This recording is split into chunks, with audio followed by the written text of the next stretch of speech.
ክብር ሁሉ ለጌታ ለኢየሱስ ክርስቶስ ይሁን። እንደምን ሰነበታችሁ የተወደዳችሁ ቅዱሳን? ሰላም ለእናንተ ይሁን። የጌታ ጸጋና ሰላም ይብዛላችሁ። እግዚአብሔር አምላኬን እጅግ አድርጌ አመሰግናለሁ። ክብር ለኢየሱስ ይሁን። ዛሬ ደግሞ በእግዚአብሔር ቸርነት በእግዚአብሔር ምሕረት እንደገና እድል ተጨምሮልኝ ወደፊታችሁ መጥቻለሁ። የጀመርነውን ትምህርት እንቀጥላለን።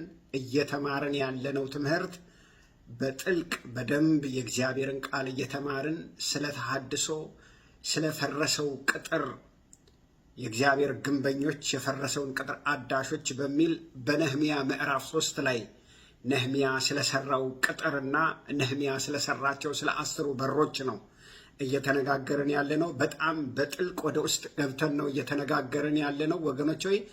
ስለዚህ ስለ ምዕራፍ 3 ስለ ነህምያ ማለት ነው በጣም ብዙ ሰዎች በዚህ ጉዳይ ላይ ስለ 10 በሮች ብዙ ነገር ብለዋል። በጣም ብዙ ነገር ብለዋል። የነህምያ ፕሮጀክት፣ የነህምያ ራእይ፣ ነህምያ ለሀገሩ ያለው ቅናት፣ የተለያዩ ብዙ አይነት ነገሮች ተብሏል። እንግዲህ ከዛ ከብሉይ ኪዳን ዘመን ጀምሮ እስከ አዲስ ኪዳን ድረስ ስለ መጽሐፍ ቅዱስ ስለ እያንዳንዱ ክፍል ማለት ነው በጣም ብዙ መጽሐፎች ተጽፈዋል።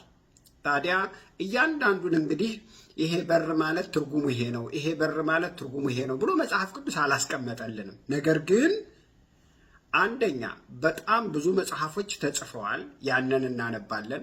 ሁለተኛ ደረጃ ደግሞ እግዚአብሔር እኛን የሚያስተምርበት፣ በሶስተኛ ደረጃ በልባችን ደግሞ ምንም ይሆናል ሙሉ ይሆናል። ስለዚህ ካነበብነው፣ ከሰማነው፣ ከተረዳነው ተነስተን ከዛ ደግሞ በእግዚአብሔር ቃል ምን እናደርገዋለን? እንተረጉመዋለን ማለት ነው። ስለዚህ ስለ 10 በሮች በምንነጋገርበት ጊዜ እንግዲህ አሁን ዛሬ 3ኛውን በር አሮጌውን በር እንጨርሳለን። የመጀመሪያውን የበጉን በር ነው የተሰራው።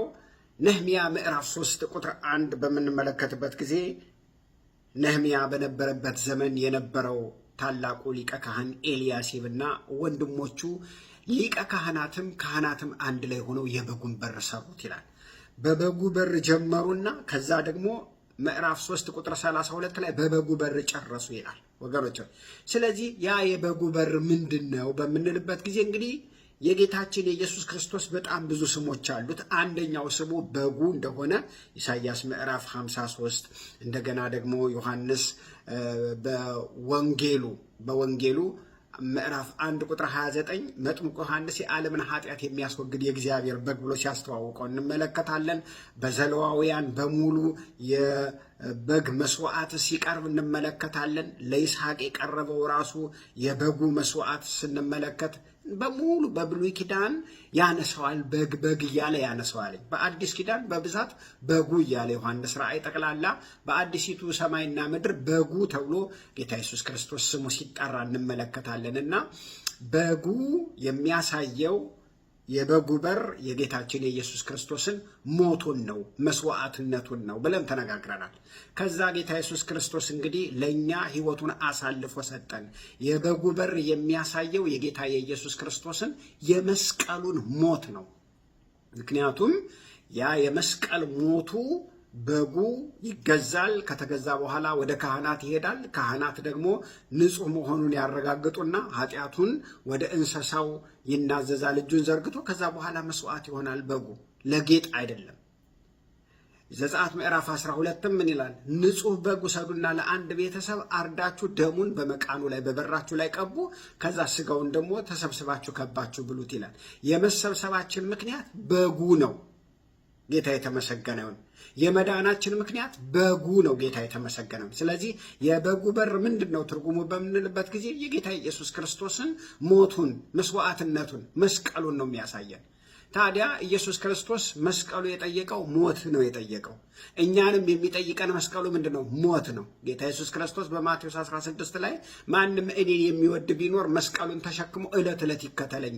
ከዛ ኢየሱስ ክርስቶስ በመስቀሉ ሞትን እንደከፈለ ሁሉ ዛሬም እኛ ስለ ወንጌል መስቀሉ የሚጠይቀን ሞት ነው። በመስቀል ላይ ሁሉ ነገር አልቋል። ነገር ግን ዛሬ ስለ ወንጌል ደግሞ እኛ ምን እናደርጋለን? ዋጋ እንከፍላለን ብለን የበጉ በር የሚያሳየው ክርስቶስን ነው።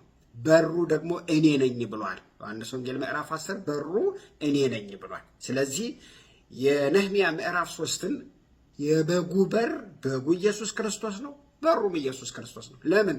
ብሉይ ኪዳን ሁሉ በሙሉ የሚጠቁመው ወደ ክርስቶስ ነው፣ ወደ ሰዎች አይደለም። እያንዳንዱ ነገር ሁሉ በሙሉ ወደ ክርስቶስ ነው የሚጠቁመው። ከዚያ ሁለተኛውን በር ስንመለከት የአሳውን በር ነው የተመለከትነው። የአሳው በር ደግሞ እንግዲህ እንደምታውቁት ሁለቱም የበጉ በር ስም የወጣለት እዛ በሩ ላይ በግ ይሸጥ ስለነበረ ነው። ለመስዋዕትነት በግ ይሸጣል። ሰው ኃጢአቱን ወደ ካህኑ ከመውሰዱ በፊት በግ ይገዛል።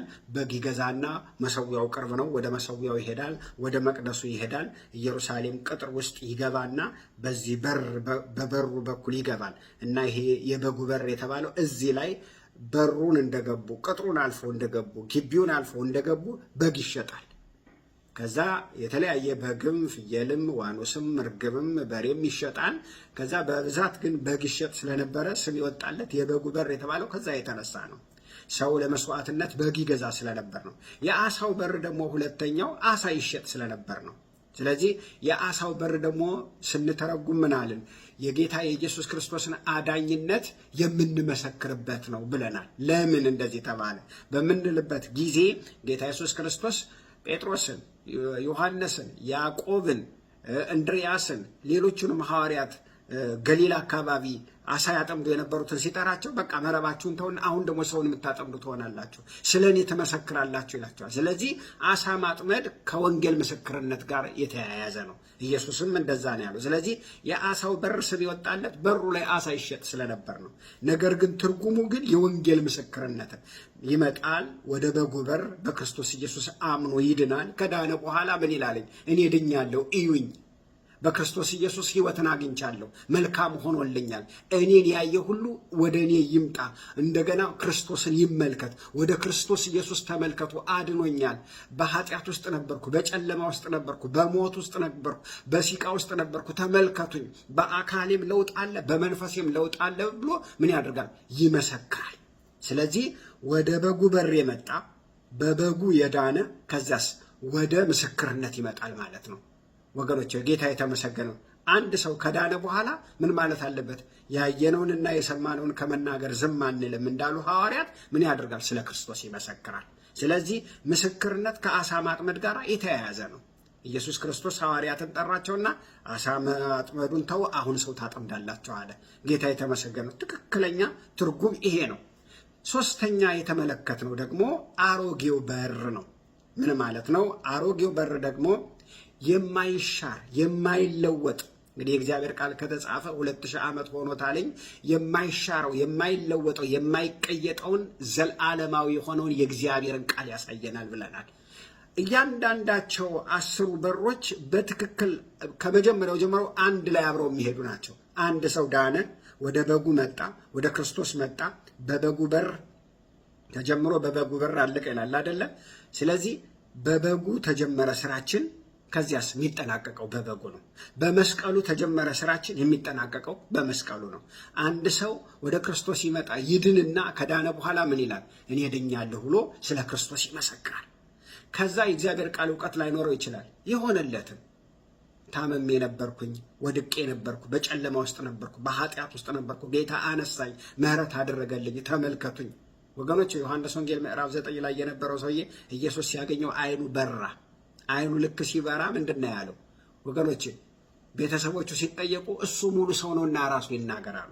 ያ የዳነ ሰው በክርስቶስ የተነካ ሰው ይኸው ተነክቻለሁ እዩልኝ። አይኑ አይበራም ነበር፣ አይኔን አበራው አለ። እኛም በጨለማ ውስጥ ነበር፣ በኃጢአት ውስጥ ነበር፣ በሞት ውስጥ ነበር፣ በሲቃ ውስጥ ነበር፣ በእርኩሰት ውስጥ ነበር። ወገኖች ሰይጣን ይገዛን ነበር ይላል። በአየር ላይ ሆኖ ይገዛን ነበር ይላል ኤፌሶን ምዕራፍ 2 ላይ።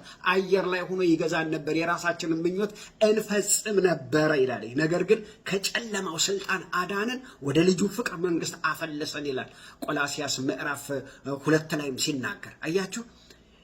ኢየሱስ ክርስቶስ ያደረገልንን እንናገርና ከዛ ወደ አሮጌው በር ስንመጣ ግን ዘመናት የማይለውጠው ያልተሻረው የማይቀየጠውን የእግዚአብሔርን ቃል ቁጭ ብሎ ይማራል ማለት ነው። ስለዚህ አሮጌው በር የሚያሳየው አሮጌ ነው፣ ነገር ግን ሕይወትን የሚለውጠውን የእግዚአብሔር ቃል ወገኖች ሆይ መጽሐፍት ይጻፋሉ፣ ቶሎ ይነበባሉ፣ ያረጃሉ፣ ታሪካቸውም ይቀራል። የእግዚአብሔር ቃል 2000 ዓመት ነው እየተነበበ ዛሬም አዲስ ነው። አሮጌ ነው ግን አዲስ ነው። ስለዚህ ቁጭ ብሎ ሰው ምን ማለት አለበት? መማር አለበት ነው። ድነሃል፣ በመስቀሉ በበጉ ድነሃል። አዎ። ከዛ ስለ ኢየሱስ ክርስቶስ ትመሰክራለህ። መመስከር ከጀመርክ በኋላ ደግሞ ቁጭ ብለህ የእግዚአብሔርን ቃል ትማራለህ ነው። እየተማርን ያለ ነው። ምክንያቱም አንደኛ ጴጥሮስ ምዕራፍ 2 ቁጥር 1 ላይ ምን ይላል? በጣም የሚገርም ነው። እንግዲህ ክፋትን፣ ተንኮልን፣ አመፅን ሁሉ አስወግዳችሁ ተንኮል የሌለበትን ለማደግ እንድትችሉ የቃሉን ወተት ተመኙ ይላል። የሚያሳድገው የእግዚአብሔር ቃል ነው። የዳነ ሰው ቁጭ ብሎ የእግዚአብሔርን ቃል መማር አለበት። እንደ ቤርያ ሰው ቁጭ ብሎ መማር አለበት። አይለወጥም፣ አይሻርም፣ አይጨመርበትም፣ አይቀነስበትም። ክብር ለኢየሱስ ይሁን። ስለዚህ እየተማረን ያለነው በሶስተኛ ደረጃ ሶስተኛው በር የተሰራው የታደሰው አሮጌው በር ነው። ጌታ የተመሰገነው። አንደኛ ቆሮንቶስ ምዕራፍ 3 ቁጥር 10 እስከ 11 ያለውን ቃል አነብና ጸልየን እንጀምራለን። አንደኛ ቆሮንቶስ ምዕራፍ 3 ቁጥር 10 እስከ 11 በጌታ በኢየሱስ ክርስቶስ ስም አነባለሁ። የእግዚአብሔር ጸጋ እንደተሰጠኝ መጠን እንደ ብልሃተኛ የአናጺ አለቃ መሰረትን መሰረትኩ። ሌላ መሰረት በላዩ ላይ ሌላው በላዩ ላይ ያንጻል። እያንዳንዱ ግን በእርሱ ላይ እንዴት እንዲያንጽ ይጠንቀቅ። አያችሁት? ደግሜ ያነባዋለሁ። የእግዚአብሔር ጸጋ እንደተሰጠኝ መጠን እንደ ብልሃተኛ የአናጺ አለቃ መሰረትን መሰረትኩ። መሰረቱ ተመስርቷል። ሌላ መሰረት የለም። መሰረቱ ደግሞ ክርስቶስ ነው። ሃሌሉያ። መሰረቱ ማን ነው? ክርስቶስ ነው። መሰረት መሰረትኩ። ሌላው ይመጣና ሌላ መሰረት ሳይሆን የሚሰራው በላዩ ላይ ምን ያደርጋል? ያንጻል፣ ይገነባል። ሌላ መሰረት አያወጣም። ሌላ ግንባታ አያደርግም። እዛው ላይ እየመጣ ምን ያደርጋል? ይገነባል። ነገር ግን ሌላው መጥቶ መሰረት ከወጣለት ላይ ሲገነባ እንዴት እንዲያንጽ መጠንቀቅ አለበት ይላል። አያችሁ፣ የእግዚአብሔር ቃል ሲናገር መጠንቀቅ አለበት። እንዴት እንዲያንጽ ይጠንቀቅ ይላል። ምን ማለት ነው? ሕያው ስለሆነው ስለ እግዚአብሔር ቃል ነው የሚናገረው። እንጸልያለን።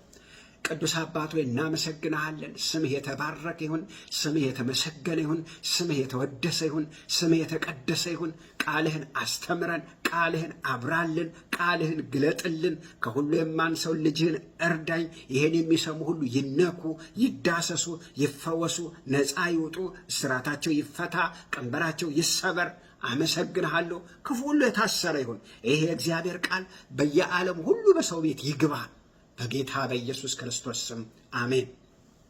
እንግዲህ አሮጌው በር የሚያሳየው ዘመናት ስላስቆጠረው አሮጌ ስለሆነው የእግዚአብሔር ቃል፣ ነገር ግን ውስጡ በአዲስ መገለጥ ስለተሞላው የእግዚአብሔር ቃል ነው የሚናገረው። ወገኖች ሆይ ስንት ሚሊዮን መጽሐፍ ተጽፈዋል፣ አርጅተዋል፣ ቀርተዋል፣ ታሪክ ሆነዋል። የእግዚአብሔር ቃል ግን ይሄ ሁልጊዜ እንደ አዲስ አሮጌ ነው። እውነት ነው። 2000 ዓመቱ ነው የምናወራው። ስለ 2000 ዓመት ስለተጻፈ ነው ወገኖች፣ ብሉይ ኪዳን ከዛ በፊት እንደውም ወገኖች። ታዲያ ግን አሮጌ ቢሆንም መጽሐፉ አዲስ መገለጥ አለው። ስለሱ ነው የሚናገረው። የእግዚአብሔር ቃል ሰውን ያድሳል። አሮጌ የሆነውን የተበላሸውን የሚያድስ ሕይወት የእግዚአብሔር ቃል። ጌታ የተመሰገነ። እያንዳንዱ ግን በላዩ ላይ እንዴት እንዲያንጽ ይጠንቀቅ። ከተመሰረተው መሰረት ሌላ መመስረት አይቻልም ይላል። ይሄ መሰረት ማን ነው? ክርስቶስ ነው ይላል። ጌታ የተመሰገነው። ሌላ መሰረት ሊመሰረት አይቻልም። ጥንቃቄ ያስፈልጋል። ነህምያ ምዕራፍ 3 የሚነግረን እሱ ነው። አዲስ መሰረት ሳይሆን በቀድሞ መሰረት ላይ ወድቆ የነበረውን አሮጌውን በር አደሱት ይላል። ጌታ ይመስገን። ስለዚህ አሮጌው በር መለወጥ መቀየር ስለማይችለው ስለተጻፈው ሕያው ስለሆነው ስለ እግዚአብሔር ቃል ነው። ጌታ የተመሰገነ። ስለዚህ አሮጌው በር መለወጥም አይችልም፣ መቀየርም አይችልም። ሕያው የሆነው የእግዚአብሔር ቃል ነው። ጌታ ይመስገን። ዛሬም በጣም የሚገርማችሁ የዛሬ 2000 ዓመት ኃጢአትን መጽሐፍ ቅዱስ ኃጢአት ብሎ ነው ያስቀመጠው። የዛሬ 2000 ዓመት ዛሬም ዘመን ስለመጠቀ ዘመን ስለተለያየ ዓለም ወደ ከፍተኛ ስልጣኔ ስለሄደች መጽሐፍ ቅዱስ ዛሬም ኃጢአትን ምንድን ነው የሚለው? ኃጢአት ነው የሚለው። ጽድቅ ነው አይልም። ወገኖች ሆይ ዓለምን የዛሬ 2000 ዓመት ዓለምን ዓለም ብሎ ነው የጠራትኝ። ዛሬ ስለተሰለጠነ በጣም ዘመናዊነት ስለበዛ ቀይረው ወደ ዘመናዊነት ቀይረውታል። ዓለምን ወደ ዘመናዊነት ቀይረው። ዓለም ግን ዓለም ነው፣ አይቀየርም ወገኖች ሆይ። እውነት የድሮ ነች፣ አልተለወጠችም። የጥንት ናት፣ አሮጌ ነች፣ ግን ምን አትልም፣ አትለወጥም። ሕያው ናት ወገኖች ሆይ። ስለዚህ እነ እዝራ እነ ዘሩባቤል እነ ነህሚያ መቅደሱን፣ በሩን፣ ቅጥሩን እንደ አዲስ ነው የሰሩት። ግን ያንኑ የነበረውን ነው መልሰው የሰሩት እንጂ ሌላ መሰረት አልመሰረቱም። ሌላ ነገር አላቆሙም ወገኖች ሆይ። ልንገራችሁ፣ አንድ ነገር እውነት ከሆነ ያ ነገር አዲስ አይደለም፣ አሮጌ ነው። እውነት የጥንት ናት፣ የድሮ ናት ወገኖች ሆይ። እውነት የሆነ ነገር ሁሉ ምንድን ነው? አሮጌ ነው። ደግሞ በሌላ መልኩ ደግሞ አዲስ የሆነ ነገር ሁሉ እውነት አይደለም፣ እውነት አይደለም ወገኖች። ምንም ነገር አዲስ ስለተባለ ብቻ አዲስ ሊሆን አይችልም። የእግዚአብሔር ቃል ማረጋገጫ አስቀምጧል። መክብብ ምዕራፍ 1 ቁጥር 9 የሆነው ነገር እርሱ የሚሆን ነው፣ የተደረገውም ነገር እርሱ የሚደረግ ነው፣ ከፀሐይ በታች አዲስ ነገር የለም ይላል። እግዚአብሔር አምላክ የተመሰገነ። እግዚአብሔር ቤተ ክርስቲያንን ለማሳደግ ልዩ ልዩ ነገሮችን ያደርጋል። መንፈስ ቅዱስ ብዙ የሚያደርጋቸው ነገሮች አሉ። የመንፈስ ቅዱስን ስራ ቆጥረን ልንጨርሰው አንችልም ወገኖች። ዛሬ በመንፈስ ቅዱስ የሚደረጉ አዳዲስ መገለጦች አሉ። ነገር ግን አዲስ አይደሉም፣ ከቃሉ የወጡ ናቸው። ብዙ መገለጦችን እናያለን፣ ብዙ ተአምራቶችን፣ ብዙ ፈውሶችን እናያለን። ግን አዲስ ናቸው አይደሉም። ከየት የመጡ ናቸው? አሮጌ ናቸው፣ ከቃሉ የወጡ ናቸው። ጌታ የተመሰገነ። እግዚአብሔር ከቃሉ ውጪ አይሰራም። መንፈስ ቅዱስ ከቃሉ ውጪ አይሰራም። እግዚአብሔር ለሰው ልጆች የሚሰጠው መገለጥ ከቃሉ ውስጥ ነው። ከቃሉ ውጪ አይሰጥም ወገኖች ሆይ፣ በፍጹም። ቃሉ ሁሉን ነገር ኮምፕሊት አድርጎ ጨርሶታል፣ አልቋል። ከቃሉ ውጪ ሌላ መገለጥ የለም ወገኖች ሆይ፣ ልንጠነቀቅ ያስፈልጋል። 66ቱ መጽሐፍ ተጽፎ ካለቀ 2000 ዓመት አልፎታል። ምንም የሚጨመር የሚቀነስ ነገር የለውም። ማንም ሰው ከ66ቱ መጽሐፍ በላይ መጽሐፍን መጨመርም መቀነስም አይችልም። ዛሬ ችግሩ ወገኖች ሆይ፣ ሰው የሚፈልገውን ነገር ለማለት እንደ ገደል ማሚቱ ነው የእግዚአብሔርን ቃል የሚጠቀምበት። የገደል ማሚቱ ስትሉ ይላል። የሚፈልገውን ነገር እንደ ገደል ማሚቱ ያደርጋል። ቃሉ የሚለውን ሳይሆን እነሱ የሚፈልጉትን እንዲልላቸው ነው የሚያነቡት። ሁሉም ሰው ባይሆን፣ ነገር ግን አብዛኛው የራሱን ምኞት፣ የራሱን ፈቃድ፣ የራሱን ሐሳብ እንዲልለት አስታኮ ነው የሚጠቀምበት። በዚህ ዘመን ችግር የሆነው ወገኖች ሆይ፣ በአብያተ ክርስቲያናትም ችግር የሆነው ይሄ ነው። ኢትዮጵያንም እያስጨነቀ ያለው ችግር ይሄ ነው ወገኖች። ሰው የራሱን ምኞትና ሐሳብ በቃሉ አስታኮ ይናገራል። መሳደብ ከፈለገ፣ መዝረፍ ከፈለገ፣ ማንገራጠጥ ከፈለገ ወገኖች ቃሉን አስታኮ ብዙ ነገር ይናገራል። አንድ ወዳጄ ቤተክርስቲያን ወይንም አንድ የሆነ ቦታ አገልግሎት ሲመጣ ሰዎች ከተቀየሙትኝ ባለቤቱ ምን ትለዋለች? ይሄኔ በእግዚአብሔር ቃል አስታከህ የሆነ ነገር ብልሃቸዋል ማለት ነው ትለዋለች። ወገኖች ሆይ ሰው የራሱን ምኞትና የራሱን ፈቃድ ማለት የፈለገውን ነገር በቃሉ አስታኮ ሊናገር አይገባም። የእግዚአብሔርን ቃል ንጹሕን ነው ልንናገረው የሚል የበላንን ነገር በቃሉ ልናክበት አይገባም። መጽሐፍ ቅዱስ ሲናገር ምንድን ነው የሚለው ወገኖች? ሁለተኛ ጢሞቴዎስ ላንብብላችሁ። ሁለተኛ ጢሞቴዎስ ምዕራፍ 4 ተመልከቱ የሚለውን ጳውሎስ። ሁለተኛ ጢሞቴዎስ ምዕራፍ 4 ቁጥር 3 ሕይወት የሚገኝበትን ትምህርት የማይታገሱበት ዘመን ይመጣልና። ሕይወት የሚገኝበትን ትምህርት የማይታገሱበት ዘመን ይመጣልና፣ ነገር ግን ጆሮአቸውን የሚያሳክክ ስለሆነ እውነት ሲነገራቸው ጆሮአቸውን ይበላቸዋል፣ አይመቻቸውም። የሚያሳክክ እንደ ገዛ ምኞታቸው ለራሳቸው አስተማሪን ያከማቻሉ። እውነት ሲነገራቸው አይመቻቸውም፣ ጆሮአቸውን ይበላቸዋል። ጽድቅ ነዋ፣ እውነት ነዋ። ከዛስ ምንድን ነው የሚለው ይሄ ምናምን በቃ። አንድ ጊዜ እኔ አንድ ቦታ ላገለግል ሂጄ አንተ የምትሰብከው ቃል ከቸርቻችን ራእይ ጋር አይሄድም። የኛ ቸርች ዘፍጥረት 1:26 ነው።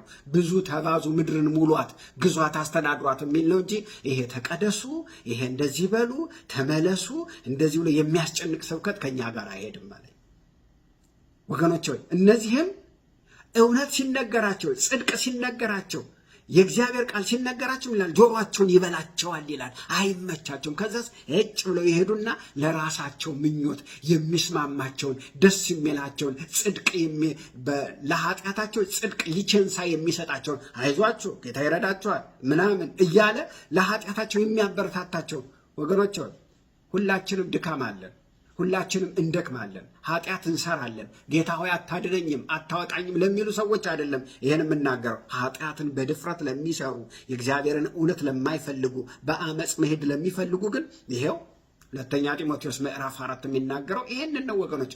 ዛሬ ብዙ ሰዎች አቴናውያንን ይመስላሉ ወገኖች።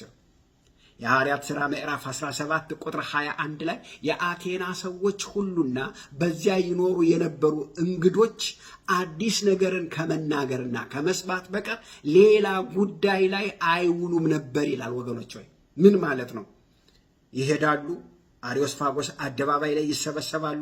ሁልጊዜ መስማት የሚፈልጉት አዲስ ነገር ነው እንጂ አሮጌ ነገር እጭ ብለው ነው የሚሄዱት ወገኖች። መስማት የሚፈልጉት ሁልጊዜ አዲስ ነገር ነው። ስለዚህ ተናጋሪዎችም መናገር የሚፈልጉት አዲስ ነገር ነው። መስማት የሚፈልጉትም ተቀማጮችም መስማት የሚፈልጉት ምንድን ነው? አዲስ ነገር ነው። ብዙ ተናጋሪዎች ስለነበሩ አንዳንዶች ይመጡና የሚገርም አስደናቂ አዲስ ነገር ይናገራል። ዋው የዛሬ ነገር የሚገርም ነው። ጳውሎስም አዳዲስ ነገር ሲናገር ሰምተውት ነው። አረ ነገ እንድትናገር እንፈልጋለን፣ ልንሰማ እንፈልጋለን አሉ። ተናገር። በጣም ተገረሙ። ስለ ሙታን ትንሣኤ ስለ ኢየሱስ ክርስቶስ ሲያነሳ እጭ ብለው ሄዱ ይላል። ወገኖች ሆይ በጣም የሚገርማቸው የተቀመጠውም ህዝብ ያቋሚው ሲናገር የሚገርም ነገር ይሰማና ተቀምጦ ሄደው ሰውዬ ሌላ ቀን በሚናገርበት ጊዜ ከዚህ ዛሬ ከተናገረው የተለየ አዲስ ነገር ይዞ መምጣት አለበት። ስለዚህ ተቀማጩም ሆነ ሰሚውም በሙሉ ምንድናቸው ማለት ነው? ተሳስተዋል ማለት ነው። ሌላው ተቀምጦ ይሰማል፣ በሌላ ቀን ደግሞ ከእርሱ የተሻለ ከሌላ የተሻለ አዲስ ነገር ይዞ መምጣት አለበት ወገኖች። በዚህ ምክንያት ሁለቱም ስህተት ያደርጋሉ ማለት ተናጋሪውም አድማጩም ማለት ነው። ዛሬ ከዚህ አልፈው ተሻሽሎ እግዚአብሔርን በስልክ እናወራዋለን የሚሉ መጥተዋል።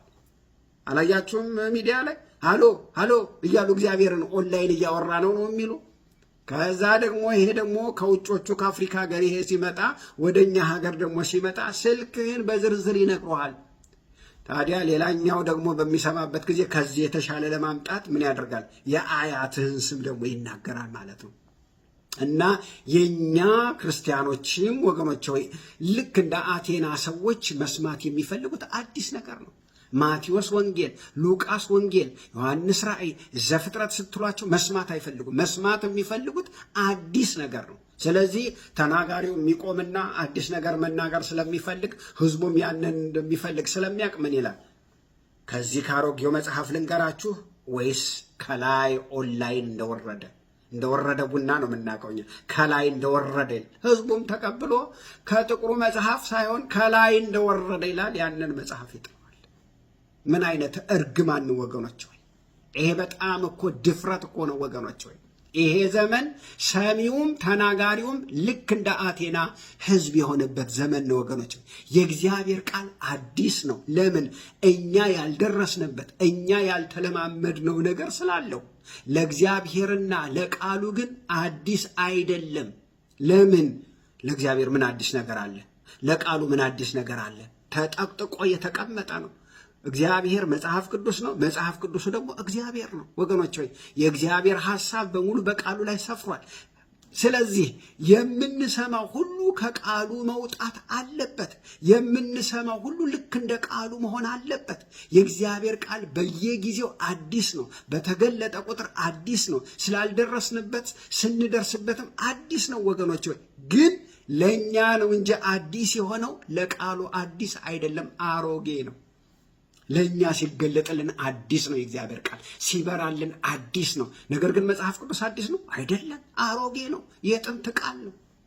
ከተጻፈ እንኳን 2000 ዓመት ሆኖታል ወገኖች። ስለዚህ ስንሰማው አዲስ ነገር ሊኖረው ይችላል።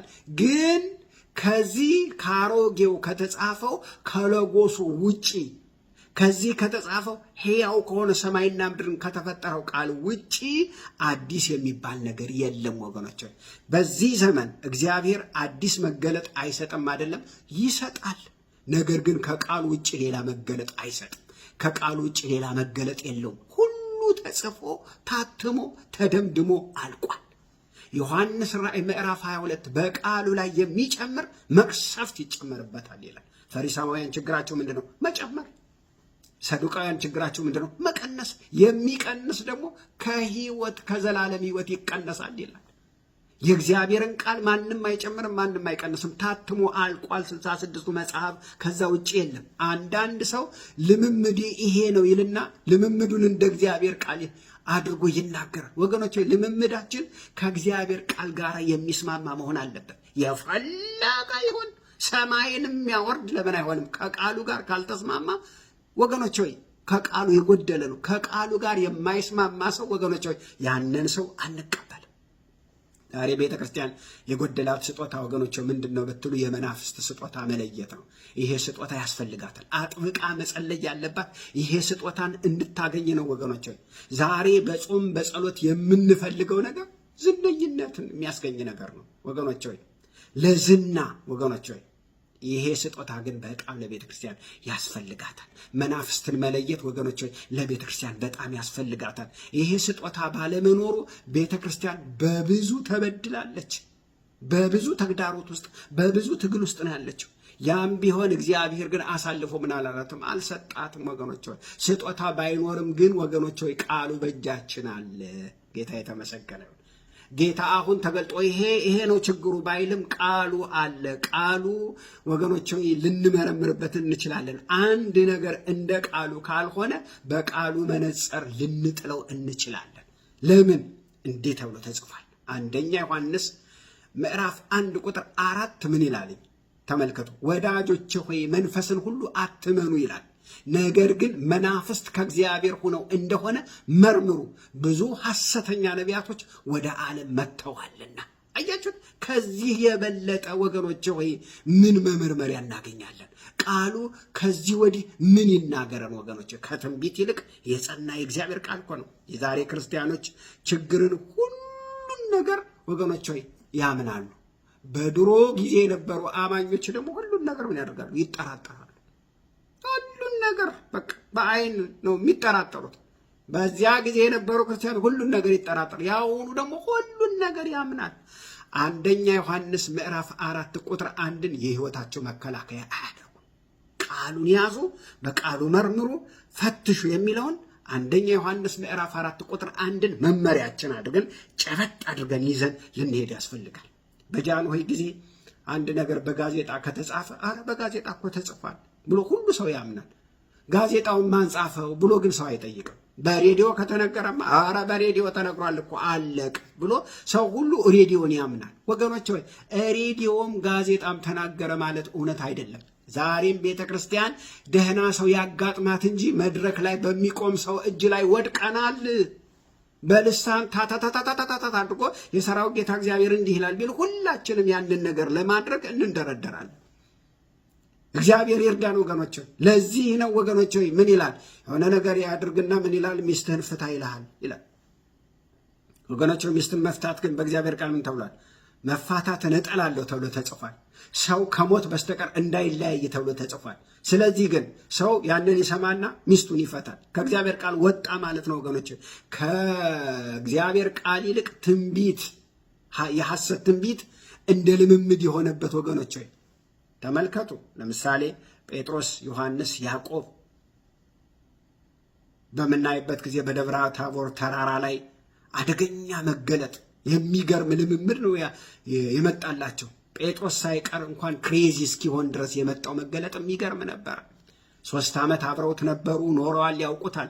ነገር ግን በዚያ ጊዜ የወረደው ክብር፣ የወረደው ጸዳል ወገኖች የጌታ ኢየሱስ ክርስቶስ ልብስ ሲያንጸባርቅ ዓለም ላይ ማንም አጣቢ ሊያነጻው እስከማይችል ድረስ ልብሱ አንጸባረቀ ይላል። በኢየሱስ አጠገብ ደግሞ ሙሴና ኤልያስ ባጠገቡ ነበሩ ይላል። ወገኖች ሆይ ከዚያስ በቅርብ ኢየሩሳሌም ላይ ምን እንደሚሆን ከኢየሱስ ክርስቶስ ጋር ሲነጋገሩ ሰሙ ይላል። እነማን? እነ ሐዋርያት እነ ጴጥሮስ እና ዮሐንስ እና ያዕቆብ ይሄንን ሰሙ። ወገኖች ሶስቱ በጣም ተገረሙ፣ ተደነቁ። ጴጥሮስ የሚያወራውን አያውቅም ነበረ ይላል። አንድ ዳስ ለኤልያስ፣ አንድ ዳስ ለሙሴ፣ አንድ ዳስ ለአንተ፣ እኛ ምንም አያስፈልገንም፣ ዝም ብለን እንቀመጣለን። የሚያደርገውን እስካያውቅ ድረስ ወገኖች ሆይ እንደዛ ይል ነበር። የሚገርም መገለጥ ነበረ፣ የሚገርም መረዳት ነበረ። ወገኖች ሆይ ጌታ ኢየሱስ ክርስቶስ ከሄደ በኋላ ጴጥሮስ ግን በመልእክቱ ሲጽፍ ምን አለ?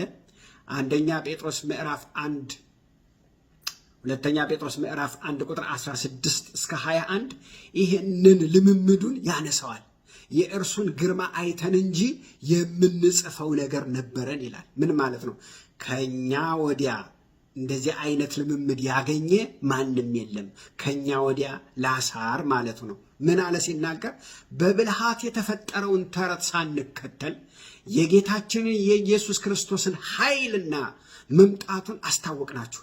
ከገናናው ክብር በእርሱ ደስ የሚለኝ የምወደው ልጄ ይህ ነው የሚለውን ድምፅ መጣልን እንጂ ከእግዚአብሔር አብ ክብርን ምስጋናን ተቀብለናል። እኛ በቅዱሱ ተራራ ከእርሱ ይሄንን ሰማን። ይህ ብቻ አይደለም፣ ከእርሱ ይልቅ እጅግ የጸና የእግዚአብሔር ቃል አለን ይላል። አያችሁ፣ እጅግ የጸና ከትንቢቱ ይልቅ ከልምምዳችን ይልቅ እኛ ካየነው ልምምድ ይልቅ የጸናው የእግዚአብሔር ቃል የማይሻረው የእግዚአብሔር ቃል አለን ይላል። ምድር እስኪጠባ ድረስ የንጋት ኮከብ በልባችሁ እስኪወጣ ድረስ ሰው በጨለማ ስፍራ የሚያበራውን መብራት እንደሚጠነቀቅ ይህንን ቃል እየጠነቀቃችሁ መልካም አድርጉ ይላል። ሰው በጨለማ ጊዜ መብራትን አብርቶ በጥንቃቄ እንደሚራመድ የእግዚአብሔርን ቃል እየተጠነቀቃችሁ ምን አድርጉ? ወደ ሥራ መልካም በማድረግ ቀይሩት ይላል። አያችሁ፣ ከዚህ ይልቅ የሚለው ከክርስቶስ ይልቅ ለማለት ሳይሆን ከዚያ ከነበረ ልምምድ ከትንቢቱ ይልቅ የጸናው የእግዚአብሔር ቃል ይበልጣል እያለ ጌታ የተመሰገነ ነው። ከትንቢቱ ይልቅ የእግዚአብሔር ቃል የበላይ ነው፣ ገዢ ነው፣ አስተዳዳሪ ነው እያለ ሰው ለጨለማ ስፍራ ላለ መብራት እንደሚጠነቀቅ ነው የሚለው። እንደሚጠነቅ ይህንን ቃል በጥራት እየጠነቀቃችሁ አድርጉት ይላል ጴጥሮስ ሲናገር። የእግዚአብሔር ቃል እኮ ሕይወትን ይለውጣል፣ ሕይወትን ያድሳል፣ ነፃ ያወጣል፣ ይወልደናል፣ ያሳድገናል። ሃሌሉያ! ለዘላለም ክብር ያበቃናል። የጸናው የእግዚአብሔር ቃል በእጃችን አለ። ጌታ የተመሰገነ ነው። ፖል ሲናገር እኛ ከሰበክንላችሁ ወንጌል ሌላ ወንጌል የሚሰብክላችሁ ሰው ቢኖር ኢቭን መልአክም ከሰማይ ወርዶ እኛ ከሰበክንላችሁ ወንጌል የተለየ ወንጌል ቢናገር የተረገመ ይሁን። አለቀ። አንዴ ተመስርታችኋል ይላል ገላትያ ምዕራፍ 1 ላይ። ቃሉ ሕያው ነው፣ የሚሰራ ነው፣ አይሻርም፣ አይለወጥም። ወገኖች ኤርምያስ ምዕራፍ 6 ቁጥር 16 እግዚአብሔር እንዲህ ይላል፣ በመንገዴ ላይ ቁሙ፣ ተመልከቱ፣ የቀደመችውን መንገድ ምን በሉ ጠይቁ፣ መልካምንም መንገድ ወዴት እንደሆነች እወቁ ይላል። በእርሷም ላይ ሂዱ፣ ለነፍሳችሁ እረፍትን ታገኛላችሁ አለና እነርሱ ግን አንሄድም አሉ ይላል። የቀደመችውን መንገድ ይላል እግዚአብሔር ቃል የቀደመ ነው፣ ዘመናትን ያስቆጠረ ነው፣ ሕያው ነው። ጌታ የተመሰገነ። እነሱ ግን አንሄድም አሉ ይላል። አቋራጭ መንገድ ላይ ስትደርሱ የት ነው ያለሁት ብላችሁ ቆም ብላችሁ መጠየቅ ያስፈልጋል። ወገኖቼ ወይ ለሰው ቅን የምትመስል መንገድ አለች፣ ፍጻሜዋ ግን ምንድናት ይላል? ጥፋት ነው ይላል። አቋራጭ መንገድ ትመስላለች፣ ቶሎ የምታደርስ ትመስላለች፣ ግን ፍጻሜዋ ምን አለባት? ሞት አለባት ነው የሚለው። ሌላ ላንብብላችሁ። የቀደመችው መንገድ የቷ ናት ብላችሁ መጠየቅ ያስፈልጋችኋል። ለምን? የነ አብርሃም፣ የነ ሙሴ፣ የነ ዳዊት፣ የሌሎችም አባቶች የሄዱበት መንገድ የቱ ነው ብለን መጠየቅ ያስፈልጋል። እሱ ደግሞ ወገኖች የእግዚአብሔር ቃል ላይ ቁጭ ብሎ ቁልጭ ብሎ ተቀምጦልናል። በነጭና በጥቁር ቁልጭ ብሎ ተቀምጦልናል። ኤርምያስ ምዕራፍ 7 ቁጥር 23 ነገር ግን ቃሌን ስሙ፣ እኔም አምላክ ሆናችኋለሁ፣ እናንተም ሕዝቤ ትሆናላችሁ፣ መልካም ይሆንላችሁ ዘንድ ባዘዝኳችሁ መንገድ ሂዱ ብዬ በዚህ ነገር አዘዝኳችሁ ይላል። አያችሁ፣ በዚህቹ በመልካሚቱ መንገድ ቃሌን ስሙ፣ እኔ አምላክ ሆንላችኋለሁ። በቃ ቃሌን ነው መስማት ያለባችሁ። እኔ ነኝ አምላካችሁ፣ በትክክለኛው መንገድ ሂዱ ብዬ አሳያችኋለሁ። በምኔ? በቃሌ በኩል። ኤርምያስ 30 ቁጥር 21 ወደ ቀኝ ወደ ግራ ፈቀቅ ብትል ጆሮህ ከኋላ መንገዱ ይህች ናት፣ በእርሷ ሂድ የሚለውን ቃል ይሰማል ይላል። እንዲህ ብትል መንገዱ ቢጠፋ ጆሮህ በዚህ መንገድ ሂድ ብሎ ምን ያደርጋል? ይጠቁማል ይላል። በምኑ?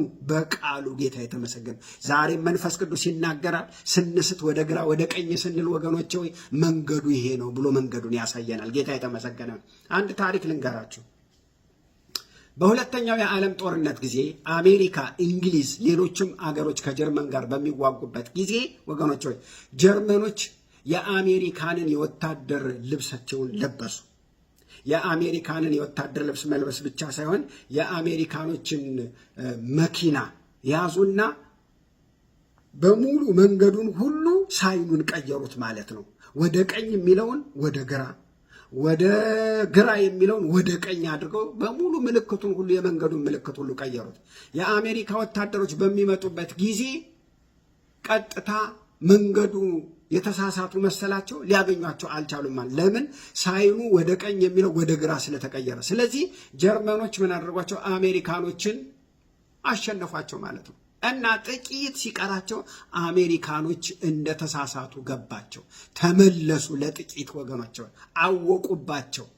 አመፅ እንደሰሩ፣ ቀስቱን እንደቀየሩ፣ ሳይኑን እንደቀየሩ፣ መንገዱን እንደቀየሩባቸው አወቁ ማለት ነው። ዛሬም ሰይጣን አሮጌውን በር ለማፍረስ ተሸናፊዎች እንድንሆን ቀስት ያሳየናል።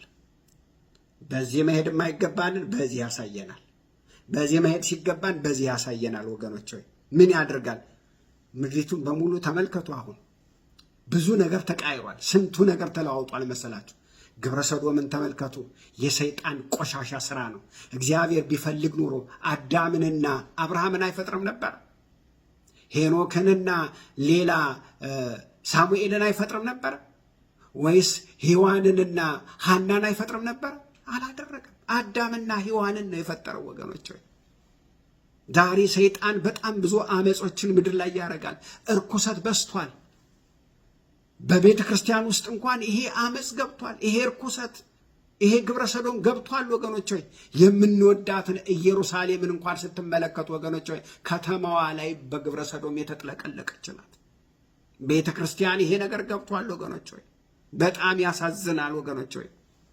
ጠላት ይዞት የገባ ነገር አለ። ቤተ ክርስቲያንም ዓለምም ተበላሽታለች። አንድ መዝሙር ካስታወሳችሁ የጥንቱን ሃይማኖት ስጠኝ የሚል መዝሙር ነበረ። የጥንቱን ሃይማኖት ስጠኝ፣ የጥንቱን ሃይማኖት ስጠኝ፣ የጥንቱን ሃይማኖት ስጠኝ፣ ይህ ብቻ ይበቃኛል። መልካም ነበር ለ12ቱ፣ መልካም ነበር ለ12ቱ፣ መልካም ነበር ለ12ቱ፣ ይህ ብቻ ይበቃኛል። ሃሌሉያ ያሰኘኛል፣ ሃሌሉያ ያሰኘኛል፣ ሃሌሉያ ያሰኘኛል፣ ይህ ብቻ ይበቃኛል። ሰው እንድወድ ያደርገኛል፣ ሰው እንድወድ ያደርገኛል፣ ሰው እንድወድ ያደርገኛል፣ ይህ ብቻ ይበቃኛል። ወደ ቤቴ ይወስደኛል፣ ወደ ቤቴ ይወስደኛል፣ ወደ ቤቴ ይወስደኛል፣ ይህ ብቻ ይበቃኛል የሚል መዝሙር የድሮ መዝሙር ነበረ ወገኖች። የሚያድስ ወገኖች ሆይ አሮጌው በር የጥንቱ ሃይማኖት ነው። አሮጌው በር የጥንቱ ኦሪጂናል የሆነው የእግዚአብሔር ቃል ነው ወገኖች ሆይ። ከትንቢት ይልቅ የጸና የእግዚአብሔር ቃል ሆሴ ምዕራፍ 5 ሲናገር ምን ይላልኝ? ሕዝቤ ዕውቀት ከማጣት የተነሳ ዕውቀት ስለጎደለው ጠፍቷል ይላል። አንሳሳት ወገኖች ሆይ። አሮጌው በር የፈረሰብን ሰዎች ካለን ከቃሉ ውጪ ወዲህና ወዲህ መሄድ የለብንም። ሕይወት ፈርሶ ከሆነ፣ ሕይወት ተበላሽቶ ከሆነ፣ ሕይወት እምቢ ብሎ ከሆነ በምንም አይጠገንም። በእግዚአብሔር ቃል ነው የሚጠገነው ወገኖች ሆይ። የዛሬ 2000 ዓመት ያለውን መልሶ የሚናገር የሚያደርግ ሕያው የሆነ የእግዚአብሔር ቃል ነው። አስተማማኙ ቃሉ ነው፣ የእግዚአብሔር ቃል ነው። ራሳችንን በቃሉ ልንተክል፣ አሮጌው የፈረሰውን በራችንን በቃሉ ልንሰራ ያስፈልጋል። አሮጌው በር የሚያሳስበን ቅድስና የተሞላው ንጹህ የሆነው እስትንፋስ ያለበት የእግዚአብሔር ቃል ነው። እኔ የነገርኳችሁ ቃል ሕይወት ነው መንፈስም ነው አለ ኢየሱስ ክርስቶስ ሲናገር። ሕይወት ያለበት መንፈስ ያለበት ወገኖች ሆይ ነፃ የሚያወጣ ቀንበር የሚሰበር እስራት የሚፈታ። ጨለማ ማለት እኮ አለማወቅ ማለት ነው። ብርሃን ማለት ደግሞ እውቀት ማለት ነው። እኛ በፊት በጨለማ በነበረን ጊዜ ጨለማ ውስጥ መብራት የሌለበት ለማለት አለ እውቀት አልነበረንም። የእግዚአብሔር ቃል እውቀት ልክ ሲገባብን አለን ወደ ክርስቶስ መጣ። ዛሬም በዓለም ያሉ ሰዎች ምን እውቀት አልገባባቸውም፣ ጨለማ ውስጥ ናቸው። ለዚህ ነው ሁለተኛ ቆሮንቶስ ምዕራፍ 4 ቁጥር 4 ላይ ሲናገር የዚህ ዓለም አምላክ የማያምኑ ሰዎችን የእውቀቱ ብርሃን እንዳያበራላቸው አይምሯቸውን አጨለመ ይላል። የእውቀት ብርሃን የመዳን ብርሃን እንዳይበራላቸው አጨለመ አይምሯቸውን ይላል። ልክ የእግዚአብሔር ቃል ሲገባ ብርሃን ይፈነጥቃል። ለዚህ ነው ከጨለማው ስልጣን አዳነን፣ ቤዛነትን ወዳገኘንበት ወደ ልጁ ፍቅር መንግስት አፈለሰን ይላል። በምኑ? በቃሉ ቆላስይስ ምዕራፍ 1 እሱን ነው የሚናገረው። በቃሉ ነው ወገኖች ወይ ስራችን የተሰራው። ዛሬም ወደ ቃሉ ነው ወገኖች ሆይ፣ ቅዱሳን ያመናችሁ ያላመናችሁ ሁሉ ወደ ቃሉ ነው። ቃሉ ታሪክን ይሰራል። ቃሉ ታሪክን ይለውጣል። በጌታ በኢየሱስ ክርስቶስ ስም ወደ ቃሉ መምጣት ይሁንልን። ጌታ የተመሰገነ ይሁን። ክብር ለኢየሱስ ይሁን። እግዚአብሔር ይባርካችሁ። እወዳችኋለሁ። እንጸልያለን። እግዚአብሔር ሆይ የተነጋገርነው ቃል ሕያው ቃል ነው፣ የእግዚአብሔር ቃል ነው። በጌታ በኢየሱስ ስም ይሄ ቃል እንዲለውጠን እንዲያድሰን እጸልያለሁ። አባት ሆይ ከሁሉ የማንሰውን ልጅህን ደግሞ ስለረዳህ ተመስገን። ክብር ለአንተ ይሁን። እወድሃለሁ። ይሄ ቃል በሚገባበት ቦታ ሁሉ ፈውስ ይሁን፣ በረከት ይሁን፣ መጽናናት ይሁን፣ ኃይል ይሁን፣ በኢየሱስ ክርስቶስ ስም አሜን። እግዚአብሔር አምላክ ይባርካችሁ። ለሰው ሁሉ አድርሱልኝ። ዘመናችሁ ይባረክ። እኔ ሰብካለሁ፣ እናንተ ደግሞ ሸር በማድረግ አብረን እናገልግል። ተባረኩልኝ።